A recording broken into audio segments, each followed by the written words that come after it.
All right, everyone can hear me okay? All right, fantastic. Hello, everyone. Thank you so much for being here. My name is Cassandra Tanks, and I'm presenting Place, Space, and Identity, Digital Humanities in Apartheid-Era Soweto. Soweto is a Black township just southwest of Johannesburg, South Africa. This is a look at my work as a post-bac research assistant for an in-depth digital humanities 3D spatial history project in digital publication, Apartheid Heritages, and the continued direction of my work and research. Before I begin, though, I want to acknowledge the recent passing of Nzima Mandela. Additionally, I want to let you all know that there are graphic photos of the body of Hector Peterson, a peaceful student activist who was gunned down by the South African police during the 1976 Soweto uprising. Additionally, I want to acknowledge that this presentation touches on Winnie Madikizela-Mandela and her human rights violations. And this will be in reference to the murder of a young student activist named Mbuyisa Makhubo. The intention is to honor the complex identities, experiences, and legacies of individuals and spaces who endured apartheid, while also critically evaluating prevailing narratives and pushing against the continued erasure of lived experiences. So when I joined the Apartheid Heritage Digital Humanities Project, I was very excited because my interest included transnational Black power and liberation movements and the digital humanities. And my work as a post-bac research assistant fits perfectly with these interests and shapes my continued academic and professional work. It is also exciting to continue to see how humanities and archival work enriches cutting-edge 3D spatial history and open access scholarship. So I enthusiastically began and continue my mission of building a decolonized digital archive, and I get lost for hours researching individuals, spaces, and concepts that are traditionally silenced in archives and historical record. During my research, however, I began walking into the office overwhelmed with the task at hand because traditional archival and academic practices, I soon realized, pose an enormous obstacle. For example, per Dublin core standards, I had to only use the Library of Congress approved subject headings to create metadata for the digital archive. And although other notable leaders and families are listed, in 8,273 pages of small print, there are only the only references to Nelson Mandela are about a namesake park in England. This is just one example of the many issues of finding identities in the digital humanities and digital archival work. But because of these obstacles, it led to in-depth conversations between myself, my fellow research assistants, and Dr. Navis in our attempts to answer these core questions. What goes into an identity? How does identity enrich spatial history and critically challenge narratives of apartheid? And how do we balance a lionized national identity amidst a history of human rights violations? To answer these questions, I used three methodological approaches in my digital archival and digital humanity research work: spatial history, microhistory, and a life approach. Spatial history proved vital in my work because space is lived and experienced through a set of symbolic associations. Space became abstract areas experienced through a myriad of perspectives and individual experiences. And thinking of space beyond the terrestrial, I was then able to use my research to represent changing spatial linkages without reverting to the traditional geographic divisions. This alters how geographical locations, such as the Mandela House in the Black Township of Soweto, as seen in the bottom photo, are discussed. Geographically, the spaces where Nelson and Winnie Mandela lived, where she resided and continued to fight against apartheid while he was imprisoned on Robben Island.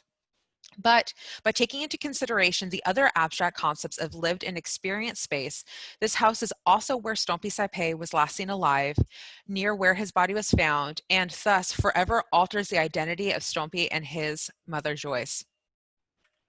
An emphasis of microhistory also impacted the identities of people, places, and movements. In order to do the work of resurfacing silenced identities in the archives and the humanities, I apply this methodology because it pushes against the traditional historical logic that single lives were not sufficiently representative and that only lives that were deemed representative could be used for historical purposes. By digging into the microhistories and apartheid heritages, and the macrohistory was indeed altered.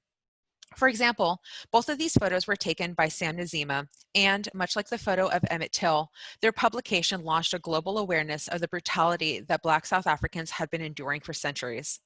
But in an effort to dig deeper into the history of this photograph, I found that the VW beetle that Hector Peterson's body is being lowered into in the bottom photo belonged to Sophie Tema Mosimane, a Black female journalist who worked with Sam Nzima at The World. As a result of these photos and the story, Mosimane had to flee. Although she worked for decades after as a journalist and photographer, she continually faced racism and sexism. By evaluating the microhistory of this photo, it interjected into the conversation and historical narrative a complex intersectional identity. Additionally, the microhistory of these photos leads to conversations about the disappearance of Mbuyisa Makhubo, the student activist who carried Hector Peterson's body, the banning of The World, the Black newspaper that published these images, and how Sam Nzima not only had to flee for his life, but never won the copyright to these photos. Finally, a life approach methodology was used to unearth buried identities and to problematize prevailing narratives. Introduced in the 1970s, the life approach methodology was used in Christian religious education in West African nations such as Nigeria. Life approach is designed to use the learner's own experience as a jumping off point for inquiry into the deeper and fuller implications of a particular concept. But for the purposes of decolonizing identities and narratives, the life approach is instead applied by interjecting the subject's identity and experiences as a jumping off point for the users of Apartheid Heritage's Digital Humanities project. By applying these three methodologies, more complex identities are able to be represented. For Stompie Saipe, this work means that we can highlight his life and identity rather than continually defining him by his murder and Winnie's participation in it. Taking this broader approach to representing Stompie Saipe's identity also opens that door for a more nuanced and varied understanding of how student activists were treated not only by the South African government, but by others involved in the apartheid struggle.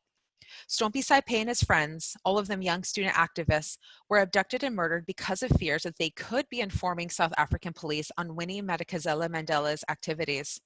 Stompie's life and identity reveals how effectively the apartheid regime sowed division and paranoia, and speaks to the complexity of the resistance to apartheid. Now, Stompie's story requires considerable additional research because he lost his life so young, and he is defined by that event. However, additional oral history interviews with those that knew him will reveal more about his identity and how rumors and identities were weaponized to justify and cover up his murder. The identity of Winnie Madikizela-Mandela is also enriched and problematized by applying these three methodologies.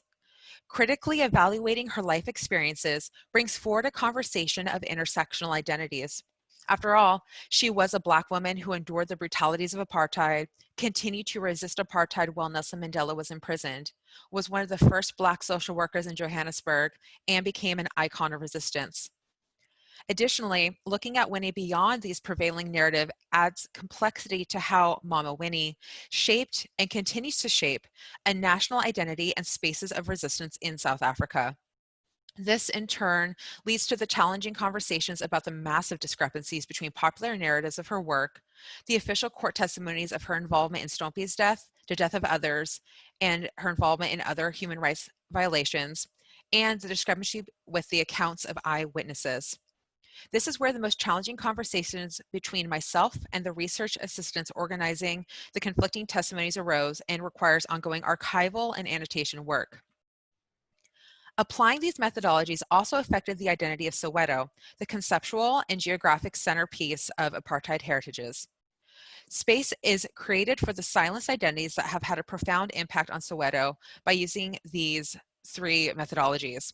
Additionally, taking these approaches affects the narratives of memorial and memory making in this space. There are many large, colorful, and celebratory murals of Winnie Madikizela-Mandela throughout the township, which very visibly speak to what she means to the identity of the township. Finally, this complicates the concept of a pre or post-apartheid South Africa and Soweto by instead looking at how apartheid has affected the identity of Soweto and those who have and continue to live there. Instead of pre-apartheid era, these methodologies instead suggest a proto-apartheid era and highlight the deep roots of apartheid ideologies, and this affects my work to decolonize the archival sources and metadata. In all, this work has taught me that microhistories affect the optics of macrohistories and the life history narratives and identities of Stompie Saipe, Winnie Madikizela-Mandela, and the Black Township of Soweto. Additionally, applying these three methodologies pushes against the erasure of complex identities and narratives, and I will continue to use them as I move forward, not only in this work, but in my career in library science. Finally, this presentation on my ongoing research and work anticipates additional questions going forward, such as, can virtual heritage be a tool in promoting social justice? What about reconciliation, conversations about reparation in South Africa and beyond? And also, how do we address the historiographic gaps in liberation histories?